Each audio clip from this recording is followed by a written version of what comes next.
They never imagined that one open window could ignite a war that would consume an entire continent. But in 1618, in the royal heart of Prague, fury, faith, and fear collided, and the result was 30 years of chaos. This is the story of how a single window started one of the most devastating wars in European history.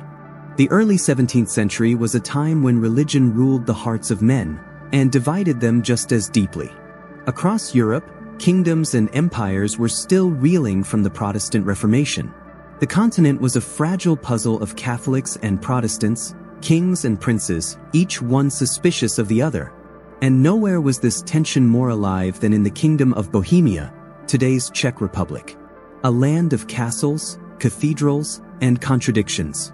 For decades, Bohemia had been part of the Holy Roman Empire, a vast and complicated patchwork of states under Catholic rule. But its people were largely Protestant. They had their own churches, their own traditions, and, for a while, their own freedom. Freedom that came from something called the Letter of Majesty, signed by Emperor Rudolph II in 1609. It promised religious tolerance, a rare thing in those days. But tolerance, as history so often shows, can vanish faster than trust.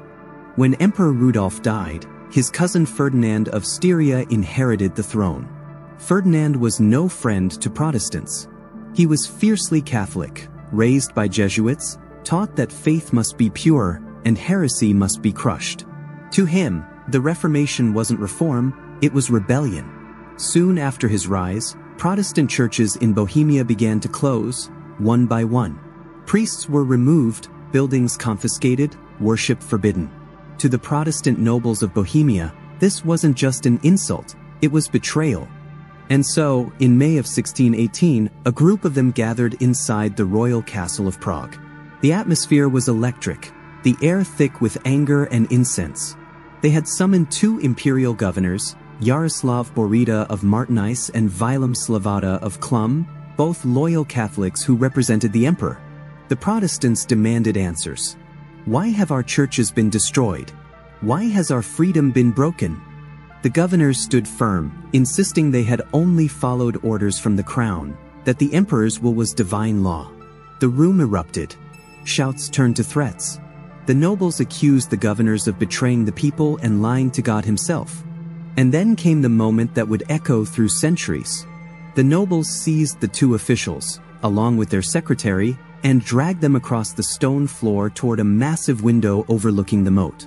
The sound of boots on marble, the echo of Latin curses, the terrified protests, it all collided in a storm of fury. One of the rebels, Count Gindric of Thurn, is said to have shouted, "We shall see whether your angels will help you." And with that, they threw the men out of the window, 70 feet down. A fall long enough to end a life before the body even hit the ground. But fate, or perhaps irony, had other plans. All three men survived. Catholic chronicles claimed divine intervention. Angels had caught them midair. Protestants, laughing bitterly, said they had simply landed in a heap of manure.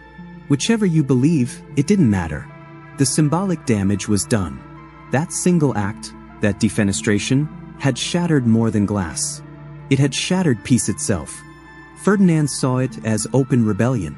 He vowed to crush Bohemia and purge Protestantism once and for all. Meanwhile, Protestant leaders in Bohemia refused to back down. They declared a revolt in the name of God and liberty.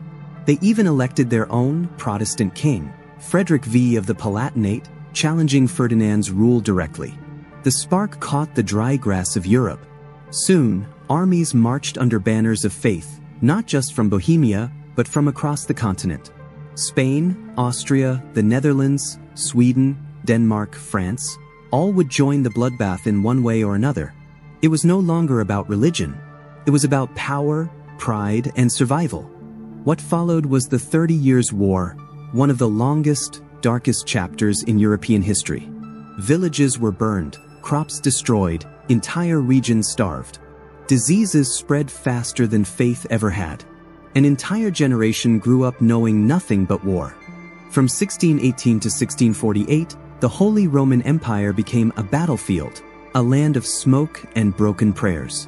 The very idea of divine right, of holy war, of God's justice, all crumbled under the weight of human cruelty. By the time the war finally ended with the Peace of Westphalia, Europe had changed forever. The old medieval order was gone. Nations began to emerge, sovereignty became sacred, and religious tolerance, the thing that started it all, was finally written into law. But at what cost? Over 8 million people were dead, entire towns erased, and it all began with a window. To this day, in Prague Castle, visitors still look at that very window, now carefully preserved, quietly ominous. It's just a window, a frame of stone and glass. But it reminds us of how fragile civilization can be, and how one moment of fury, one act of pride, can set the world on fire. Because history doesn't always begin with a crown or a coronation. Sometimes history begins with a fall.